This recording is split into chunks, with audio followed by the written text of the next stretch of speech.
Olá pessoal, aqui é o professor Rafael. Hoje nós vamos falar de conversores AD.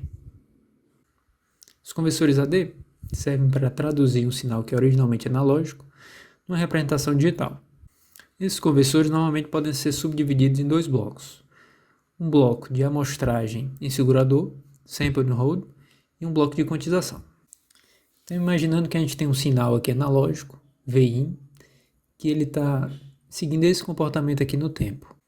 A primeira coisa a ser feita é amostrar esse sinal com um determinado período fixo. Então ele fica aqui conforme essa segunda figura. O sinal que era contínuo no tempo, agora vai se tornar pontual. Você vai capturar somente amostras discretas desse sinal. A segunda coisa que normalmente se faz para tornar o sinal mais tratável é aplicar um segurador de ordem zero para manter esse valor amostrado constante até que a próxima amostra possa ser tirada, que é essa terceira figura aqui.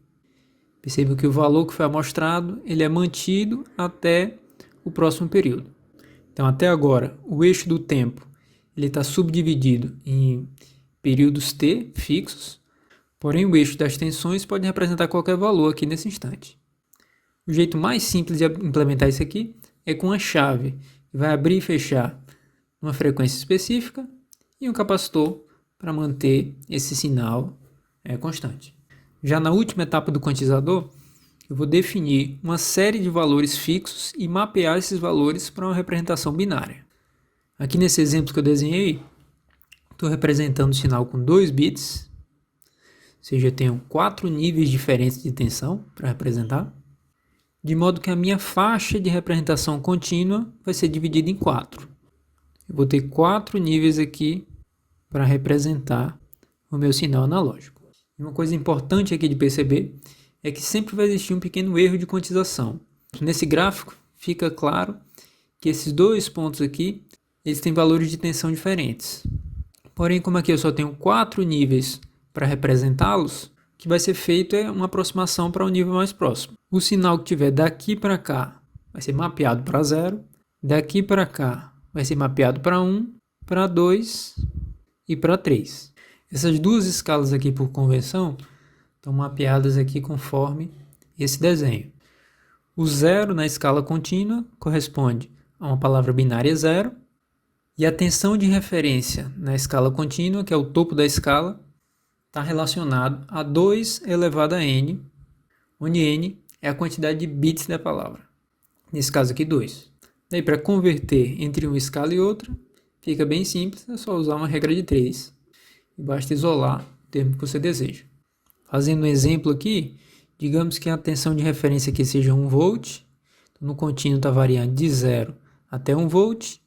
Palavra de 2 bits. A palavra binária vai ser a tensão de entrada dividido por 1 vezes 4. Já a resolução do AD é a menor faixa que eu consigo representar. Ou seja, é a amplitude aqui de um degrauzinho desse. Que nesse caso aqui vai ser o fundo de escala 1 dividido por 4. Consigo representar de 0,25 em 0,25.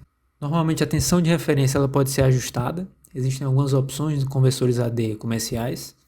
Essa tensão ela pode vir de um pino externo ou ela pode vir de uma fonte interna. E existe sempre um número máximo de bits. Pode ser 10 bits, 12 bits, 8 bits, que normalmente varia em função do preço do AD. É uma consequência lógica que quanto mais bits você tiver para representar o sinal, melhor vai ser a resolução desse seu AD. Se você tiver só 1 bit, por exemplo, você vai ter 2 opções aqui para mapeamento. À medida que a quantidade de bits vai crescendo, eu posso representar mais fielmente o sinal no domínio discreto.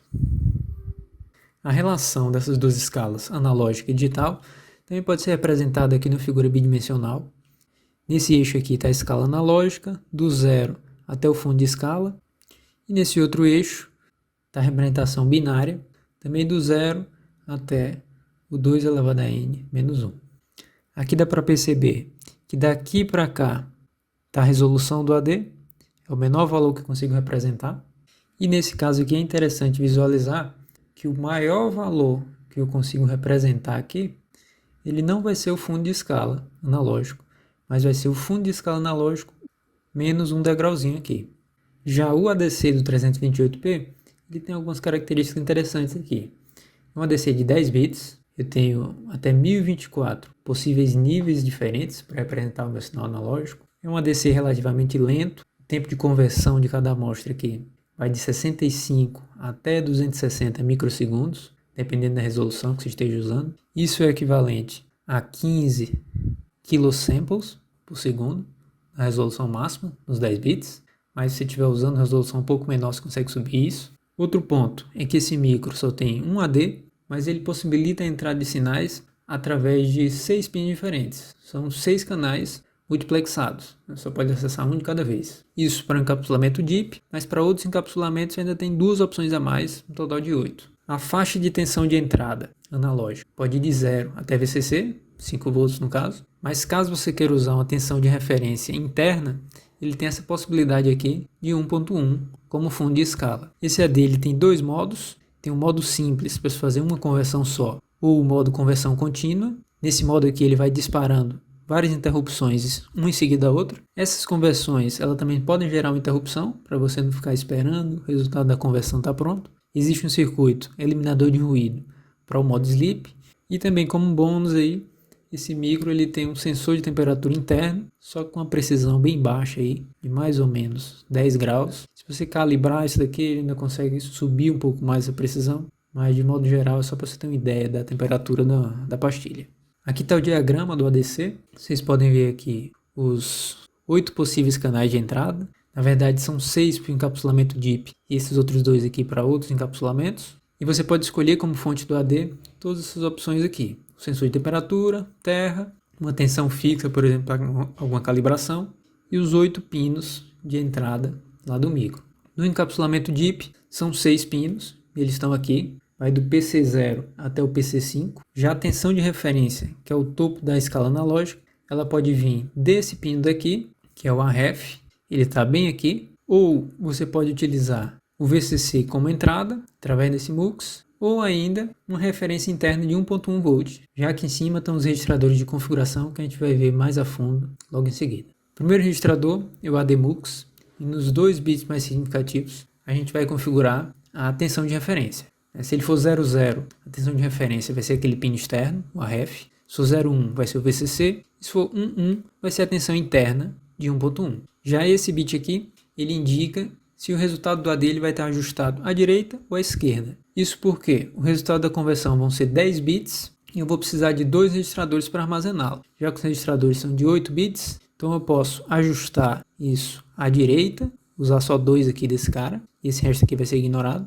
Ou eu posso ajustar à esquerda, usar todo esse aqui e só 2 desse cara aqui. Esse ajuste à esquerda é interessante caso eu queira diminuir a resolução do AD de 10 bits para 8 bits. Então, ajustando à esquerda, basta eu ler esse registrador aqui e posso ignorar esses menos significativos. Já os 4 bits menos significativos do ADMUX, eu vou utilizar para definir qual vai ser a fonte do sinal. Lembrando lá que eu tenho todas essas opções. O sinal analógico ele pode vir de um desses 6 pinos aqui, no caso do encapsulamento DIP, do sensor de temperatura, ou então dessas 2 tensões fixas para calibração. No registrador de controle A, a gente pode configurar as seguintes coisas. No bit 7, a gente pode habilitar ou desabilitar o AD. O bit 6 serve para iniciar uma conversão, se estiver no modo simples, por exemplo. O bit 5 eu habilito para um trigger automático. No bit 3 eu habilito uma interrupção quando a conversão é finalizada. Já no bit 4 é o flag de interrupção. Quando a interrupção ocorrer, esse bit aqui vai para 1. E os 3 bits menos significativos servem para escolher um prescale e ajustar a frequência de amostragem. A frequência de amostragem do AD ela vai ser uma função da frequência de oscilação da CPU e você pode dividir aqui por esses fatores aqui já prefixados. Com esses 3 bits aqui você escolhe qual é o prescale. Uma coisa a se prestar atenção é que para a resolução máxima 10 bits, a taxa máxima de conversão desse AD é de 15 kS por segundo. Como cada conversão demora 13 ciclos de clock do AD, então a gente vai ter um problema aqui trabalhando em 16 MHz. Vamos imaginar aqui que a gente escolha o último prescale, que é o prescale mais lento de todos. Então trabalhando a 16 MHz, o clock desse AD vai ser 16 MB dividido por 128 e eu vou precisar de 13 clocks para cada conversão. Isso vai me dar 9,6 kS, que já é bem próximo do máximo. Se eu por acaso tentasse usar um divisor de 64, ia dar 19.2, que já ia passar do máximo. Então, efetivamente, eu não tenho nenhuma opção trabalhando em 16 MB. Tenho que sempre escolher esse PreScale aqui. Caso a resolução fosse menor ou o clock da CPU fosse menor, aí eu poderia escolher outras opções aí de PreScale. Mas é sempre bom lembrar que caso essa frequência não seja crítica, é aconselhável escolher ela o mais baixo possível. Esses dois registradores aqui são justamente os que recebem o valor da conversão.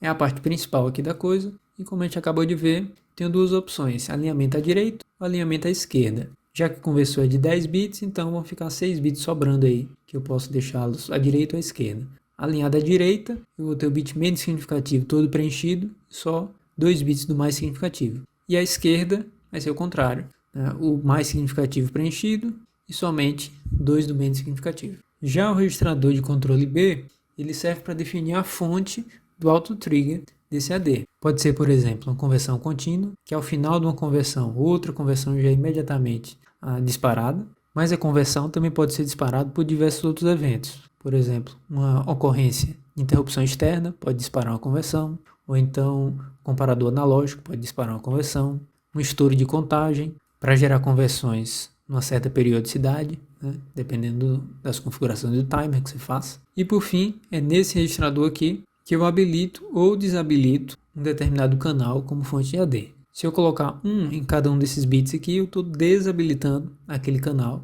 e dessa forma eu posso economizar energia. Vamos agora ver um exemplo simples para ilustrar esses conceitos aqui no simulador.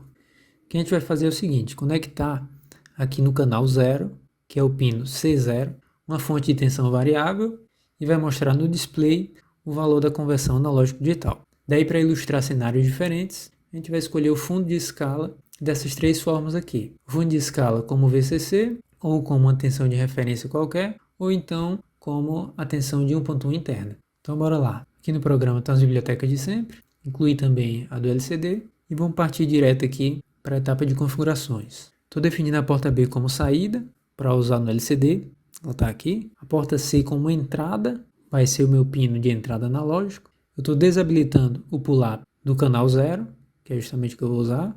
Não faz sentido ter um pull-up aí. E em seguida estão as configurações de fato do AD. Primeiramente eu vou configurá-lo como referência à tensão interna. Então na minha escala o VIN vai variar de 0 até 1.1 volt, que é o valor que eu vou colocar aqui, VIN. Isso vai ser mapeado para um número de 10 bits, 0 até 2 elevado a 10. Voltando aqui para a definição do registrador, vou escolher 1.1, são esses dois. Aqui eu vou deixar o ajuste à direita mesmo. E nos menos significativos, eu vou escolher o canal 0 como fonte de sinal analógico. Por isso que ficou aqui 1 e aqui 0, né? No registrador de configuração A, eu vou habilitar o AD, habilitar a interrupção, deixar no modo contínuo e usar o PreScale obrigatório de 128, porque a gente está trabalhando com 16 MHz. Isso vai me dar um aqui, 0, habilita a interrupção e boto o PreScale de 128. Então esse aqui já foi. No registrador de configuração B, eu quero uma conversão contínua, então vai ser tudo 0.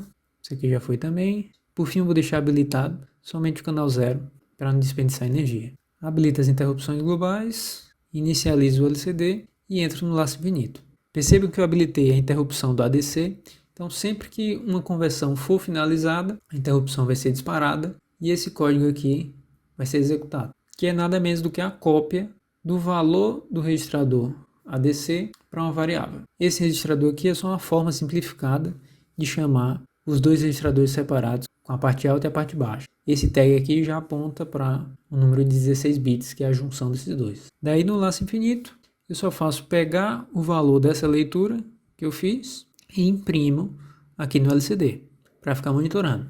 Então esse trecho de código aqui é todo de configuração e eu fico esperando a conversão ser finalizada. Está no modo contínuo, então as conversões vão ser sempre encadeadas.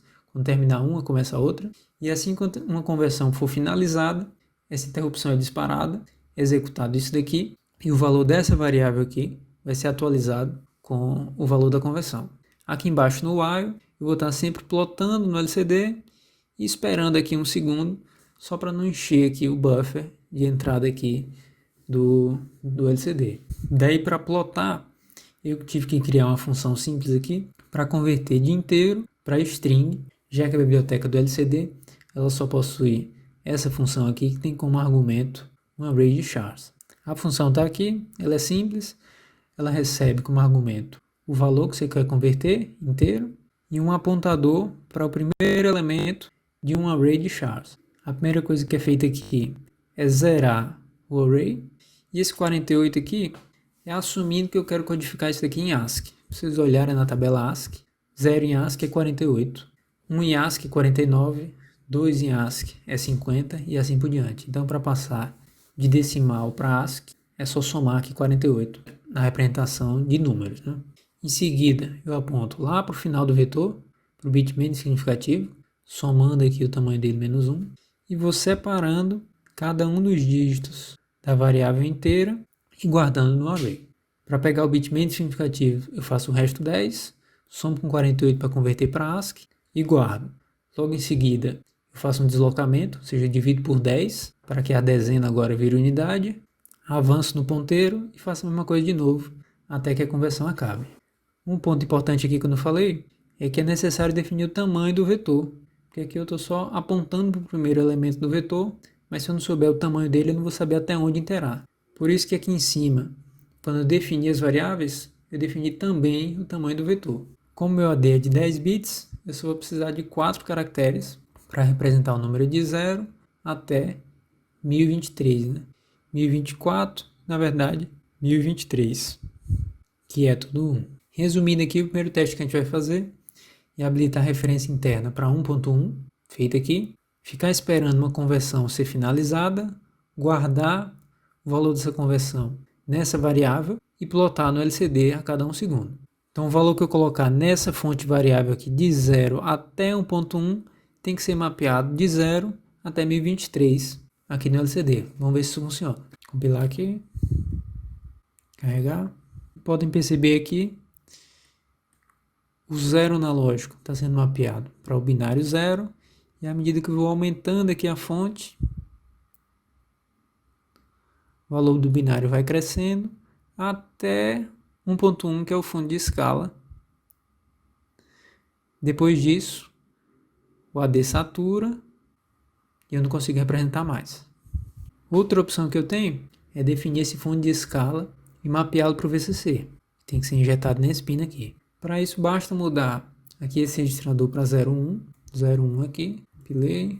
E agora o novo mapeamento não vai ser mais esse aqui, vai ser mapeado para 5 volts. Então 5 volts vai ser equivalente a 1024, e essa referência dos 5 volts eu tenho que injetar nesse pino aqui. O datasheet, ele recomenda que você coloque esse circuito RCL aqui, para que a tensão aqui fique bem estável. Mas na verdade só esse capacitor aqui ele já resolve boa parte dos problemas. Tanto é que na placa do Arduino nem tem esse indutor aqui, é só esse capacitor. Então voltando lá e recompilando. Agora a gente tem a faixa completa aqui de 0 até 5 volts. Um pouquinho menos que 5 na verdade, né? Vai ser um degrauzinho a menos que 5. E a última opção é eu escolher o fundo de escala como o valor que está chegando nesse pino aqui, a ref, que é esse pino AR aqui, que eu liguei numa fonte lá no simulador de 3 volts. Então se eu mudar lá para 00, isso daqui vai ser agora 3 volts. Recarreguei, dei um reload, e ó, agora o fundo de escala é 3 volts, que é o valor que está aqui. Se eu vir mais para cá, mais do que 3 ele já está saturado, e a faixa agora está daqui até aqui. Se eu diminuir isso aqui, por exemplo, 2 volts, então agora minha faixa está daqui até aqui.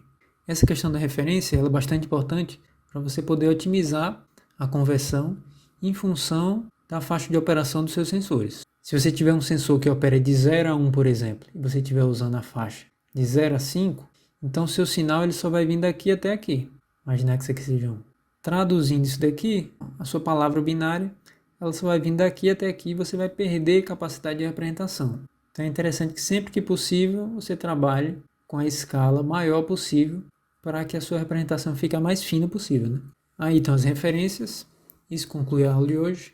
Até mais, pessoal.